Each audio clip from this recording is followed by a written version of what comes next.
The laboratory was buried deep in the mountains, hidden from every eye that didn't belong to Project Chronogate.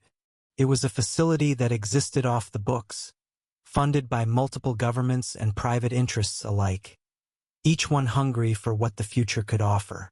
For the 6 people who lived and worked within its reinforced walls, time was no longer a constant. It was a challenge, an equation, a problem to be solved. Dr. Elise Ward, theoretical physicist and lead researcher, was the mind behind the machine. She called it the Chronocore, a compact but powerful engine capable of folding time upon itself. Her team, Marcus, engineer; Isla, biotech specialist; Jonah, AI systems analyst; Victor, military liaison; and Sonia, quantum programmer, had spent the last 6 years working without contact with the outside world. No one could know what they were attempting, not even their families. On the day everything changed, the room hummed with energy. Elise double-checked the parameters on the glowing touch panel. Coordinates locked. Target. 10 minutes into the future, she said, her voice trembling with anticipation. It wasn't the first time they had tried temporal displacement, but this was the first human trial. A camera drone would be sent through first. If it came back intact, then they'd proceed with human entry. The team stood in a semicircle around the chronogate, a ring of polished alloy lined with plasma conduits. The machine flared to life, a quiet whine building to a scream as the air shimmered in the center of the gate. "Drone entering," Marcus said, pushing the console lever forward. The small black orb floated into the gate and disappeared with a soft implosion of light. Everyone waited. "Receiving data," Jonah murmured. 30 seconds. Image streams clean. Systems intact. "Okay, bringing it back." Elise nodded. The drone returned 1 minute later, undamaged. But something was wrong. On the video feed, behind the lens of the drone, they saw something unexpected. Their lab, but it was twisted, rusted, burned. And on the floor lay versions of themselves, bloodied and torn. "What the hell is that?" Sonia asked, frozen. "That's our lab? In 10 minutes? Victor whispered, his hand instinctively resting on the holster at his side. Elisa's voice cracked. "This is impossible. Nothing has happened yet. Nothing could have gone wrong." A siren wailed suddenly from the corridor outside. Lights flickered. The air turned cold. Marcus ran to the door and opened it, and was immediately pulled backward with brutal force. Something dragged him out screaming. The scream turned gurgled, then stopped altogether. Victor pulled his weapon and fired into the hallway. A shadow flinched and disappeared.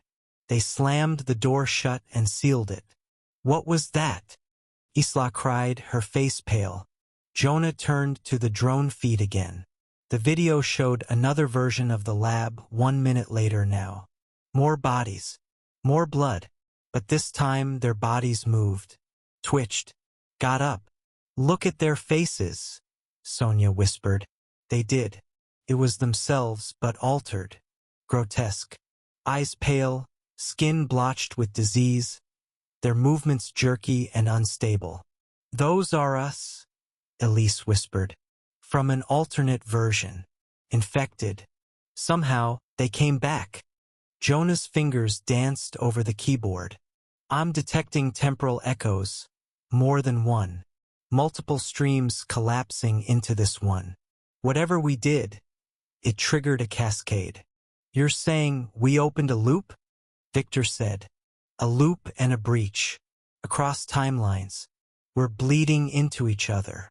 As if to confirm his words, the lights cut out.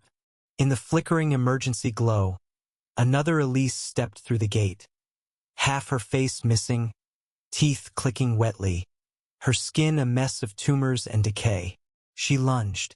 Victor emptied a clip into her, but she didn't fall until the final shot cracked her skull. "How the hell did she get here?" "We didn't activate the gate again," Sonia screamed. It's pulling them through on its own, Elise said. It's drawing every infected version of us.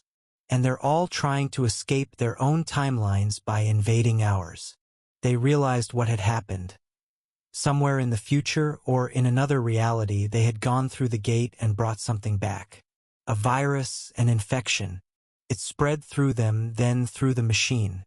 Instead of just forward and backward, the chronocore had begun connecting sideways, collapsing timelines into each other. They weren't dealing with just one infected version. There were hundreds, maybe thousands. How do we shut it down? Jonah asked, now soaked in sweat. Elise opened the override panel, but the screen blinked with a red symbol. The core is locked. External override required.